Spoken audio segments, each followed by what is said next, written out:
আসসালামু আলাইকুম এভরিওয়ান। আজকে আমি ফুলের টিউটোরিয়ালটি শেয়ার করব, আশা করছি ভালো লাগবে। তো চলুন চলে যাই মূল কাজে।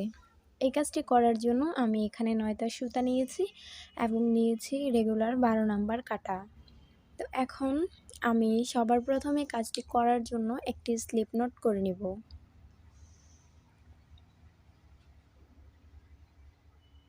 স্লিপ নোট করা হয়েছে, এখন আমি এখানে চেইন করে নিব 1 2 3 4 5 6 6 7 7টি চেন করে নিব।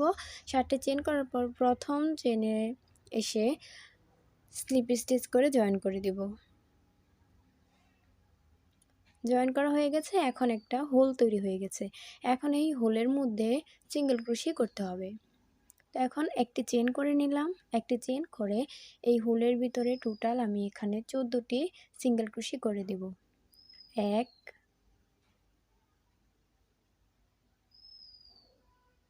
2 3 4 এভাবে করে আমি 14টি ডাবল ক্রোশে করে তারপর ফিরে আসছি।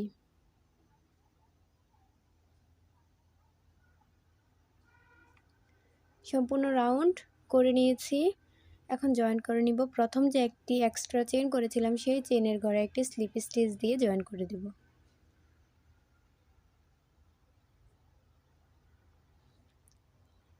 এখন এখানে আবারও চেইন করে নিব পরবর্তী রাউন্ডের জন্য। এখানে টোটাল 5টি চেইন হবে, 2 3 4 5। 5টি চেইন, 2টি চেইন ডাবল ক্রোশে হিসেবে কাউন্ট হবে। একটি ঘর স্কিপ করে 3 নাম্বার ঘরে একটি মাঝখানে একটি চেন স্কিপ করে তারপর একটি ডাবল ক্রোশে করে নিব। আবারও এখানে 3টি চেন করে নিব।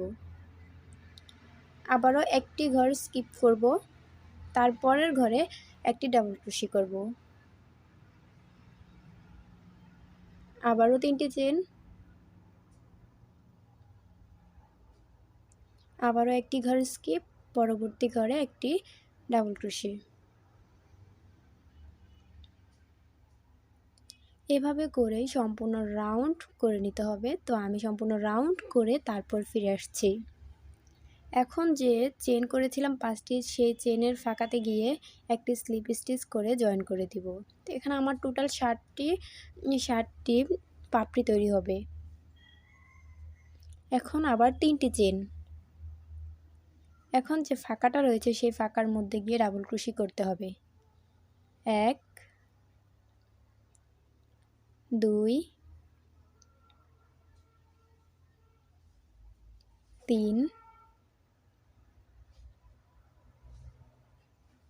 4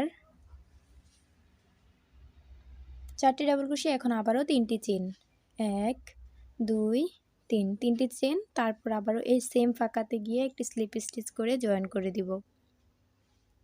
জয়েন করে নিয়েছি, একটি পাপড়ি কমপ্লিট। এখন পরবর্তী ফাঁকাতে গিয়ে আরও একটি স্লিপ স্টিচ করে দিব।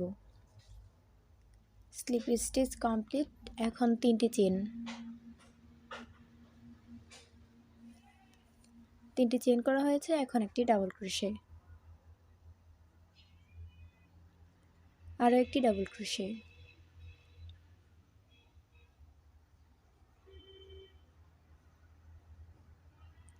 আরও একটি,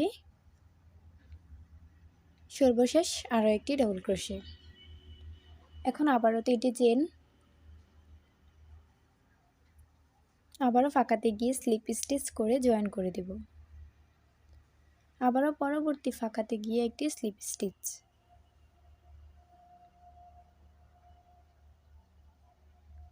আবারও 3টি চেন। এভাবেই এই রাউন্ডের সম্পূর্ণ কাজটি শেষ হবে। প্রথমে 3টি চেন, মাঝখানে 4টি ডাবল ক্রোশে, তারপর 3টি চেন, তারপর স্লিপ স্টিচ দিয়ে জয়েন করে নিতে হবে। তার পরবর্তী ফাঁকাতে গিয়ে আবারও স্লিপ স্টিচ করে নিতে হবে। এই রাউন্ডের কাজ এটাই।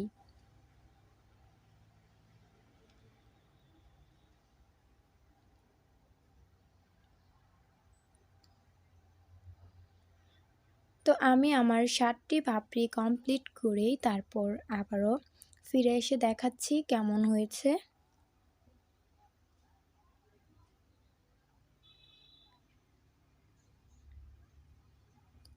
তো আমার পাপড়িটি করা কমপ্লিট। এখন আমি একটা চেন করে সুতাটা কেটে দিব।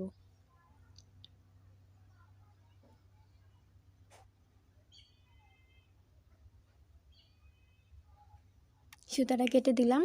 এখন সুতাটা ফুলের মধ্যে সেট করে দিলেই হয়ে যাবে। তো দেখতেই পাচ্ছেন খুব সুন্দর একটি ফুল তৈরি হয়েছে। আমার ভিডিওটি যদি ভালো লাগে লাইক কমেন্ট শেয়ার করবেন এবং চ্যানেলটি সাবস্ক্রাইব করতে ভুলবেন না। দেখা হবে পরবর্তী কোনো ভিডিওতে। সে পর্যন্ত ভালো থাকবেন। আসসালামু আলাইকুম। আল্লাহ হাফেজ।